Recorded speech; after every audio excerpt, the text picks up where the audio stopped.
What's up? Welcome into your Daily Buckeye Blitz for Friday. Finally, freaking Friday. Man, how time flies. We're already into the first week of June here. Holy shit. When did that happen? You guys got to alert me about this shit. Wow. Okay. We're into it. 1 week into June. Summer is flying by. It's going to be football season before you freaking know it. Hopefully, you've told all your friends and family members about this channel, the Buckeye Cast. Please take all their phones, open YouTube, and make sure they're all subscribed, and make sure you hit like on at least 5 to 10 videos. Much appreciated. Thank you.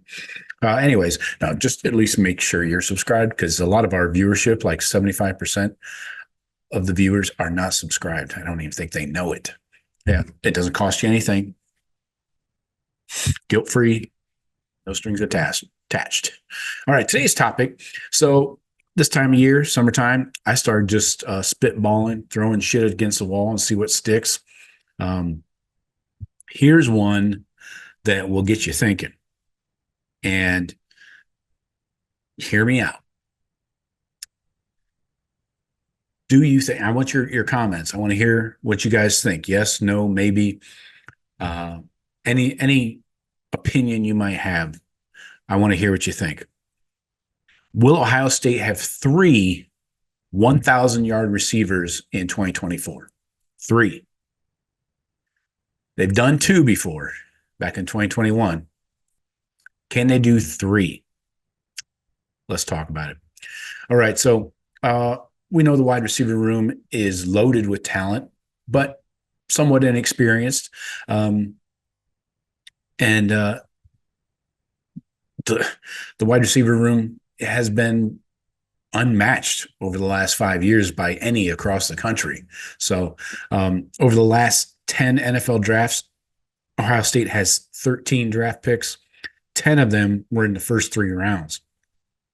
Of course, Marvin Harrison Jr. was the first rounder over the last 3 years, and the 12th of the program's history. So now the wide receiver room has to reload again. You got projected starters.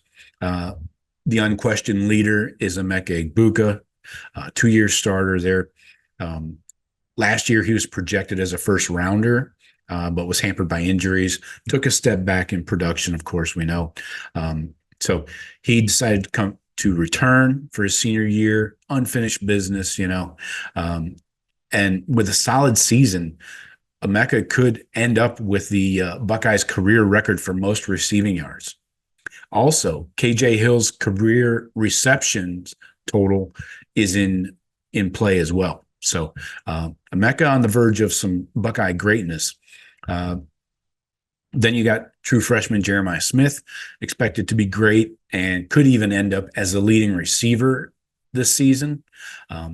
Very few freshmen, especially at wide receiver, have an impact, but he has a huge opportunity in front of him.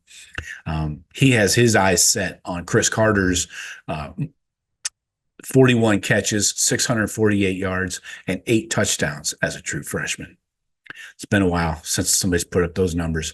So my question is, let's say Emeka, I would say he's a shoe-in for 1,000 yards, assuming he stays healthy. I mean, Jeremiah Smith, you think he gets close to 1,000? I don't know. Let's look at 2021 stats. Last time they were close. They were 64 yards away from having 3 1,000-yard receivers.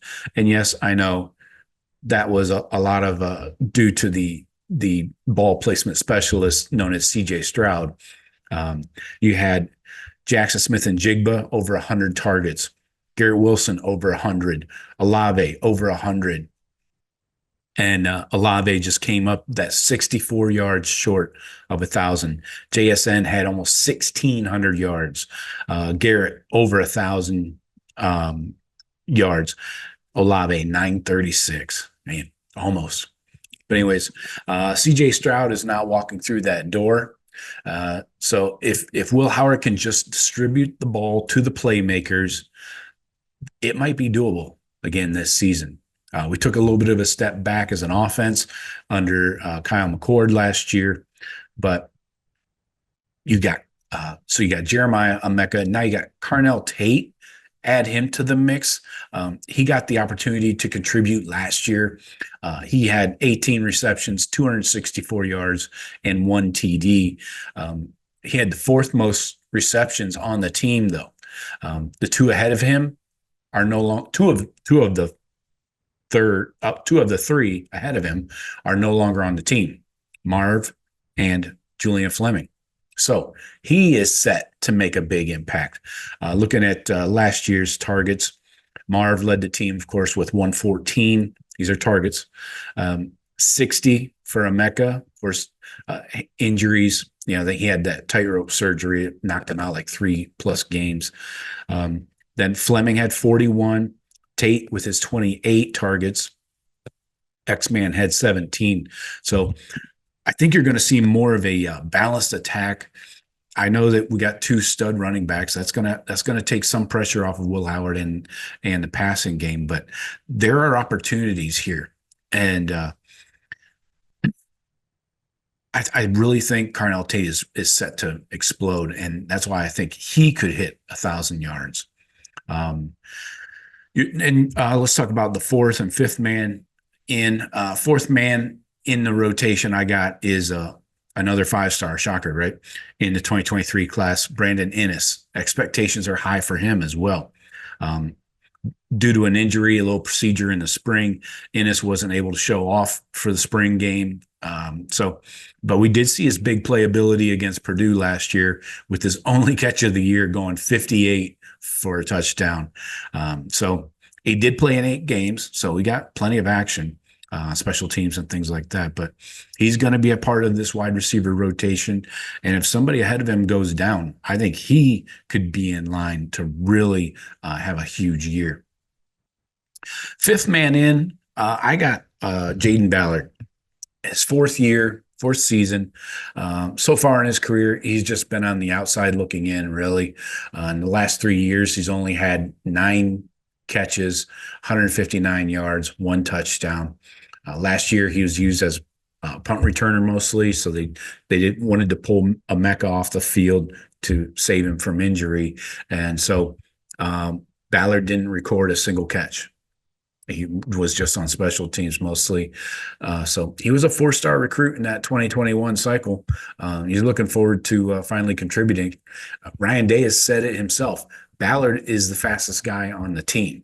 Now, the DBs, will have a little something to say about that. But either way, his teammates have said he's got the best hands on the team. It's just, can he put it all together, And then the other guys that are still waiting for their chance, you got Keon Grays and Noah Rogers hit the portal. So the back end of the wide receiver room is pretty thin. You got the former 4-star receiver Bryson Rogers tested out the portal and came back to the Buckeyes. Rogers wanted to feel valued. He wanted to feel wanted. But he's a quick, slippery slot receiver, And Carnell Tate says that Rogers has the best change of direction ability on the team.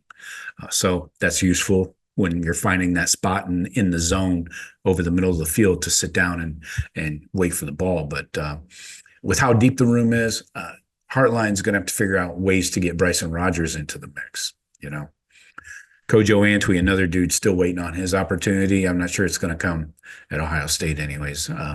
He's the last remaining receiver from the 2022 class. In his first 2 years, he played primarily on special teams in 7 games. He only appeared in 2 games last year. He was a top 20 receiver in his class and averaged 15 yards per reception in high school. So, I just don't see a path to the field immediately. Ohio State, high expectations for the wide receiver room. It's been one of the best in college football for years. For 2024, there's a lot of unknowns. Egbuka should lead the team in targets and receptions, most likely. Tate's going to make a huge step forward. And Jeremiah Smith, he has the highest ceiling of everybody in the room. And it's going to be really interesting to see him go out there and abuse some of these Big Ten corners. So, and then you don't forget about Inniss. keep Ennis in your thoughts. I don't think he's going to get 1,000 yards, if everything plays out and you got Egbuka, Tate, and Jeremiah as your starting three. Ennis is going to chip in. I just don't think he can hit that 1,000-yard mark. But who knows? We're playing 16 games at least, so we'll see. But I think all in all, to wrap it up, with better quarterback play and the best 1-2 punch in the backfield with the running backs, these receivers are going to have opportunities to make plays and rack up yards and TDs. So I'm going to go out on a limb and say, yes, we get 3 receivers with 1,000 yards. All the starting receivers get 1,000 yards. Let me know what you think. Hit me in the chat or hit me in the comments, whatever. We will be back this afternoon at 4:30 p.m. Eastern, going live here on YouTube. So please join me, and we'll talk some Cruton. Another huge monster weekend of Crutes coming in. So that's all I got for you today. Talk to you tomorrow. Go Bucks.